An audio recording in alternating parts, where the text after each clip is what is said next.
Magandang araw sa inyong mga kadadi. Dahil nga po monetize ng ating account mga kadadi, tuturo ko po sa inyo kung paano ko po ito niluto, ang adobong puso ng saging na may sili. Hindi na po natin kailangan lagyan ng coconut milk o gata. Tara po mga kadadi, madali lang po itong lutuin. Tara po. Unang gagawin nga po natin mga kadadi ay hugasan ito mga kadadi at alisin ng makapal na balat ng puso ng saging para po maiwasan natin yung matigas na balat. Yan po, pagka ganyan na mga kadadi ay pwede na po yan. Dito mga kadadi ay hinati ko lang sa gitna at ginayat ko lang po ng maninipis. Huwag po yung makakapal para po mas masarap pong kainit at malambot. Hinay-hinay nga lang po sa paggamit ng kutsilyo, baka po tayo mahiwa. Ito nga mga kadadi, pagkatapos natin gayatin ay lagyan natin ng asin at hugasan ng ganito. Hugasan lang natin mga kadadi para matanggal yung daktan ng ating puso ng saging. Dito mga kadadi ay gagayak lang tayo ng kailangan nating ingredients tulad ng sibuyas. Dinikdik ko lang mga kadadi yung mismong bawang natin para mabilis tanggalin yung mismong balat. At pagkayari nga nito mga kadadi ay ginayat ko lang ng maliliit. Tapos sunod natin yung luya natin mga kadadi. Para dagdag anghang na nga rin po mga kadadi, pagkagayat ng ganyan ay ginayat ko lang ng maliliit. Ito nga mga kadadi ay nagayak na nga po ako ng mantika. Konti lang po mga kadadi, pwede na po yung gisa na po natin yung bawang. Sunod na rin po natin yung sibuyas.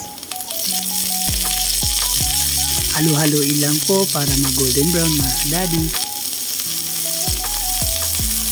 Sunod na nga rin po natin yung luyang ginayat natin kanina. Halo-haloin lang po natin mga kadadi para kumalat yung mismong mga ingredients natin. At pagkayari natin yung golden brown ng lahat ng ingredients natin ay lagyan natin yung baboy. Halo-haloin lang po ng maigi para po mag-golden brown din po ang laman ng baboy. At maluto po ito. Pagka ganito mga kadadi ay ilagay na natin yung puso ng saging.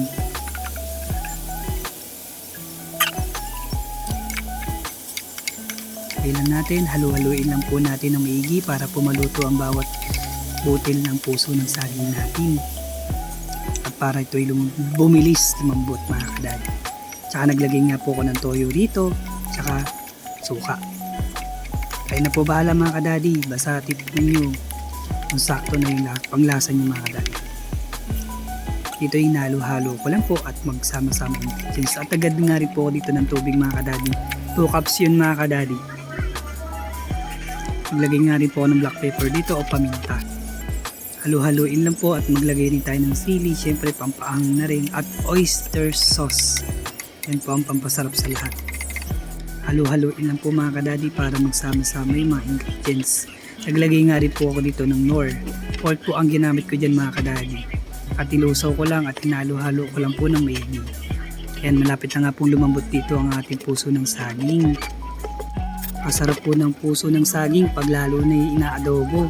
Tikman natin mga kadadi pag okay na yung panglasa sa inyo. Goods na po yan. Halo-haloin lang po at add na natin yung binabad nating sotanghon mga kadadi. Halo-haloin lang po para pumaluto agad ang ating sotanghon. Pagkalagay ng sotanghon mga kadadi ay kailangan ay malambot muna yung puso ng saging ha. O pagka ganito na mga kadadi, pinatuyo ko lang po yan. Napakasarap na po, di ba? Kahit wag na po yung lagyan ng coconut milk, pwede na po yan para mas tumagal ang buhay ng puso ng saging natin mga kadadi. Tatanong na nga ako sa inyo mga kadadi kung taga-saan kayo, paki-comment naman po para malaman namin kung saan umabot yung video na to mga kadadi. Maraming pong salamat sa inyo mga kadadi sa walang sabang suporta. Diyos na po ang bahalang magbalik sa inyo mga kadadi para po tuloy-tuloy po ang ating pag-upload at maging masigla po si Daddy Mike sa araw-araw. Maraming pong salamat po sa inyo talaga. Ito na nga mga kadadi, kakain na po tayo. Bago tayo kumain ay lagi tayo magdasal at magpasalamat sa Diyos. Hindi nga po pala si Daddy Mike Kitchen na lagi nagsasabing mas piliin niyo pong laging masaya. Salamat po!